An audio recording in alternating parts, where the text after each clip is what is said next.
పురుషోత్తం రెడ్డి గారు. అందరికీ నమస్కారం. మొట్టమొదటిగా ఆహ్వానించినందుకు ధన్యవాదాలు. రెండు మూడు అంశాలు. ఒకటి, మొట్టమొదటిగా ఒక రాజకీయ పార్టీ పెట్టి బలమైన పార్టీగా ఎదగాలని మీ ప్రయత్నాన్ని అభినందిస్తూ మీరు విజయవంతం కావాలని ఆకాంక్షిస్తున్నాను.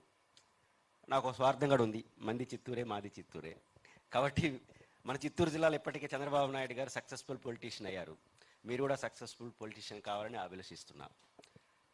రెండు, రాజకీయాలంటే చాలా విలువైనవి. సమాజాన్ని మార్చడానికి రాజకీయాలే సరైన వేదికగా నేను కూడా భావిస్తున్నాను. నేను రాయలసీమ అంశాల గురించి మాట్లాడే వ్యక్తిగా ఉన్నాను కాబట్టి ఆ అంశాలే మీ పార్టీ ఏం చేయబోతుందని అడగదలుచుకున్నాను. మన రాయలసీమ ప్రాంతంలో ఐక్యరాజ్య సమితి లెక్కల ప్రకారం 40% ఆఫ్ పిల్లలు బలహీనంగా పుడుతున్నారు పుట్టుకతోనే. దానికి రీజన్ వాటర్. తమాషా ఏంటంటే మన రాయలసీమ ముఖద్వారం నుంచి కృష్ణా, తుంగభద్ర 1000 టీఎంసీలు వెళ్తున్నాయి. 1000 టీఎంసీ నీళ్ళు వెళ్తున్నాయి, కానీ నీటి సమస్యతో 40% మంది పిల్లలు బలహీనంగా పుడుతున్నారు. మన ఇద్దరి జిల్లా చిత్తూరు జిల్లా కాబట్టి మన చిత్తూరు జిల్లాకి 1 ఎకరాకు కూడా ప్రభుత్వం నీళ్ళు ఇవ్వట్లేదు. 1 ఎకరాకు కూడా. ఆకాశం చూసి వాన, కింద చూసి చెరువులు. ఇది తప్ప మన ప్రభుత్వాలు చేయట్లేదు. ఈ దుస్థితి ఇంకా ఎంతకాలం? రాయలసీమ నీటి సమస్య పరిష్కారానికి మీరు ఎలాంటి ప్రణాళికలు రూపొందిస్తున్నారనేది నా మొదటి అంశం. రెండో అంశం, రాజశేఖర రెడ్డి గారు ముఖ్యమంత్రిగా ఉన్నప్పుడు జైతి ఘోష్ కమిషన్ వేశారు. ఆ కమిషన్లో వారు నిర్ధారించింది ఏంటంటే, వ్యవసాయం సంక్షోభం వల్ల రైతులు చనిపోవడం కన్నా విద్యా వైద్యం కాస్ట్లీ కావడం వల్ల చనిపోయే వాళ్ళ సంఖ్య ఎక్కువ ఉన్నారు. విద్యా వైద్యం కార్పొరేటీకరణ సౌత్ ఇండియాలో, ముఖ్యంగా ఆంధ్రప్రదేశ్లో జరిగింది. విద్య కావచ్చు, వైద్యం కావచ్చు. ఇది పరిష్కారం కానంత వరకు వ్యవసాయ సంక్షోభం మారినా కూడా ఆత్మహత్యలు ఆగవు అని ఆ కమిషన్, జైతి ఘోష్ కమిషన్ చెప్పింది. ఇప్పటికీ ప్రభుత్వాలు దీనికి సమగ్రమైనటువంటి ఆలోచనలు, ఒక తాత్కాలిక ఉపశమనం, ఆరోగ్యశ్రీ కావచ్చు, PGDMS కావచ్చు. ఇది శాశ్వత పరిష్కారం కాదు. ఈ పరిస్థితిని ఎట్లా సరిదిద్దాలి? ఈ కార్పొరేట్ వైద్యం, కార్పొరేట్ విద్య పేరుతో పిల్లలు, రైతులు ఆత్మహత్యలు చేసుకుంటున్నారు. అది ఆగాలి, ఇది ఆగాలి. ఏంటి దీనికి శాశ్వత పరిష్కారంగా మన పార్టీ ఆలోచిస్తుందనేది ఒకటి. రెండోది, ప్రధానంగా విద్య. సోదరుడు చెప్పాడు, చదువుకి ఒకప్పుడు విజ్ఞానమే అనుకునేవాళ్ళం. ఇప్పుడు చదువుకి ఉపాధికి లింక్ ఉంది. మన చదువులకి ఉపాధికి సంబంధం ఉండట్లేదు. వేలం వెర్రిగా ఇప్పుడు అంతా ఏఐ చదువుతున్నారు. మన ఇంజనీర్లు మన రాష్ట్రానికి, మన దేశానికి ఎంతమంది కావాలి? ఎన్ని ఇంజనీరింగ్ కాలేజీలు ఉన్నాయి? అంటే మన చదువు అనేది వ్యాపారం కోసం చదువుకుంటున్నాం తప్ప ఆ చదువు ద్వారా విజ్ఞానం లేదా ఉపాధి అనేది ఎక్కడ ప్రభుత్వాలు ఆలోచించట్లేదు. ఇంకా ఎక్కువ మాట్లాడితే అమెరికా ఉద్యోగం గురించి ఆలోచిస్తున్నాం. ఆంధ్రప్రదేశ్లో ఉపాధి మర్చిపోయి అమెరికా ఉద్యోగం గురించి ఆలోచిస్తున్నాం. ఇంక ఈ దరిద్రం ఎప్పుడు, ఎంతకాలం? ఇంకా మన రాష్ట్రంలో మన ఉద్యోగం ఏం కావాలో ఆలోచించడం కాకుండా అమెరికా ఉద్యోగం ఎట్లా చేయాలి, రష్యాలో ఉద్యోగం పరిస్థితి. దానికి మన పార్టీ ఏమి పరిష్కారంగా చూస్తుందనేది నాకు మీరు చేయాలి. బ్రాడర్గా మీరు ఆలోచించి, పర్టికులర్గా ముఖ్యమంత్రి మన రాయలసీమే, మాజీ ముఖ్యమంత్రి రాయలసీమే, మీది రాయలసీమే. దాదాపు ఒక పవన్ కళ్యాణ్ గారి పార్టీ తప్ప అన్ని పార్టీలకు రాయలసీమ నాయకులే. కానీ రాయలసీమ సమస్యలు రావట్లేదు. ముఖ్యమంత్రి గారు అమరావతి, మాజీ ముఖ్యమంత్రి గారు మావిగన్ను. మొదలు మన రాయలసీమ పరిస్థితి ఏంటి? మీరేమనుకుంటున్నారు? మీరు అన్నట్టు ఇప్పటి వరకు ఉమ్మడి ఆంధ్రప్రదేశ్తో పాటు కొత్తగా ఏర్పడిన ఆంధ్రప్రదేశ్ రాష్ట్రంలో ఎక్కువ శాతం ముఖ్యమంత్రులు రాయలసీమ నుండి వచ్చినప్పటికీ కూడా దురదృష్టం ఏంటంటే, రాయలసీమ ప్రాంతానికి సంబంధించిన ప్రధాన సమస్యలు ఇప్పటి వరకు ఏ ఒక్కరి హయాంలో కూడా పరిష్కారం కాలేదు. అందులో ప్రధానంగా నీటి సమస్య.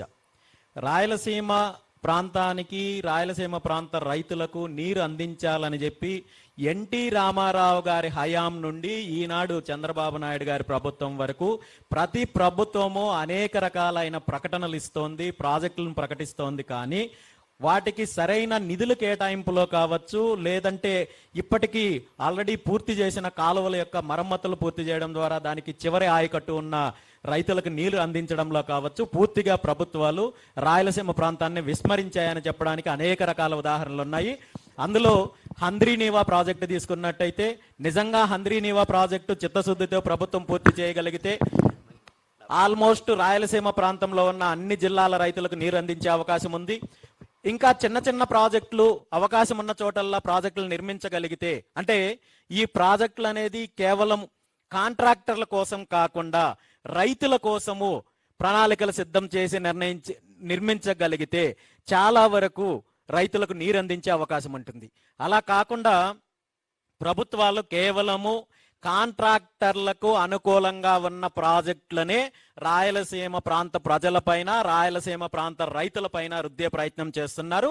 అది ఆనాటి నుండి ఈ రోజు వరకు జరుగుతోంది. ఇప్పుడు కొత్తగా ముఖ్యమంత్రి చంద్రబాబు నాయుడు గారు తీసుకొని వచ్చిన బనకచర్ల ప్రాజెక్టు కూడా ఇది కేవలము కాంట్రాక్టర్ల కోసం తీసుకొచ్చిన ప్రాజెక్టు కానీ రాయలసీమ రైతుల కోసం కాదు. ఇది చాలా స్పష్టంగా రాయలసీమ ప్రాంతం వాళ్ళకి తెలిసినప్పటికీ కూడా ఈ విధానాన్ని కొనసాగిస్తున్నారు.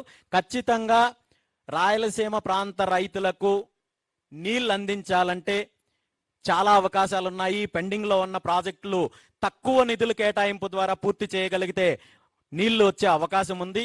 దాంతోపాటు మీరన్నట్టు విద్యా ఉద్యోగ అవకాశాలు ఈరోజు రాష్ట్రం మొత్తం మీద తీసుకుంటే ఎక్కువ వలసలున్న ప్రాంతం కూడా రాయలసీమ ప్రాంతం అన్న మీకు తెలుసు ఆ విషయము. ఈరోజు గ్రామాలు ఖాళీ చేసి అయితే బెంగళూరు లేదంటే చెన్నైయో లేదంటే మరో ప్రాంతమో లేదంటే కువైట్ లాంటి దేశాలకు వెళ్ళి చిన్న చిన్న పనులు చేసుకునే పరిస్థితి ఈరోజు రాయలసీమలో ఉంది. నిజంగా నీటిపారుదల ప్రాజెక్టులు పూర్తి చేసి అక్కడ వ్యవసాయానికి ప్రభుత్వం తోడ్పాటును అందించినట్టయితే ఈ వలసలు తగ్గుతాయి. అదేవిధంగా రాయలసీమ ప్రాంతంలో పారిశ్రామిక అభివృద్ధి, పరిశ్రమలు నిర్మించడానికి కావాల్సిన అనుకూలతలన్నీ ఉన్నాయి కాబట్టి అక్కడ పారిశ్రామిక అభివృద్ధి చేసినట్టయితే ఖచ్చితంగా ఉద్యోగ ఉపాధి అవకాశాలు అక్కడ లభిస్తుంది.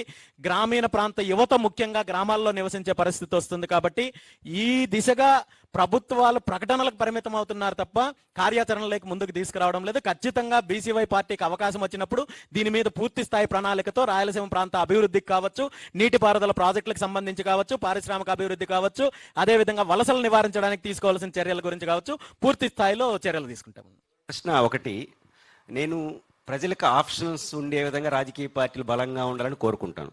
అంటే బహుముఖ పార్టీలు బలంగా ఉంటేనే ప్రజలకు ఆప్షన్స్, ఆ పార్టీ పోతే ఈ పార్టీ, ఈ పార్టీ పోతే ఆ పార్టీ కాకుండా ఆప్షన్స్ ఎక్కువ ఉన్నప్పుడు ఉన్న పార్టీల వాళ్ళ దగ్గర పెట్టుకుంటే ప్రజలకు ఆప్షన్స్ ఉంటాయి. మీరు ప్రజలకు ఆప్షన్స్ ఇచ్చే ఒక బలమైన పార్టీగా ఉండదలుచుకున్నారా, లేదా రెండు పార్టీలకు ఉపయోగపడే రాజకీయాలు చేయదలుచుకున్నారా? పరోక్షంగానే ప్రత్యక్షంగానే. నేనైతే వ్యక్తిగతంగా ప్రజలకు ఆప్షన్స్ ఇచ్చే ఒక బలమైన పార్టీగా, ప్రత్యామ్నాయ పార్టీగా ఉండాలని కోరుకుంటున్నాను. మీ కార్యాచరణ అలా ఉంటుందా, లేదా మధ్యలో అటు ఇటుగా అయిపోయే పరిస్థితి ఏమైనా ఉంటుందని చెప్పాలి. ఖచ్చితంగా ఈ రెండు పార్టీలకు ప్రత్యామ్నాయ రాజకీయ వ్యవస్థ కావాలనే ఆలోచనతో, ఆశయంతోనే బీసీవై పార్టీని స్థాపించడం జరిగింది. గత 2.5 సంవత్సరం నుండి అదే ఆలోచనతో, అదే ధోరణితో, అదే పంతాతో ముందుకెళ్తున్నాము. భవిష్యత్తులో ఈ రాష్ట్రంలో ప్రత్యామ్నాయ రాజకీయ పార్టీ ఆవశ్యకత ఏంటి అనే దానిపైన అన్ని వర్గాల ప్రజల్లో చైతన్యం తీసుకురావడంతో పాటు పార్టీని ఆ దిశగా బలోపేతం చేసి భవిష్యత్తు ఎన్నికలను ఎదుర్కోవడానికి బీసీవై పార్టీ సిద్ధపడుతోంది. Thank you. నమస్తే అండి.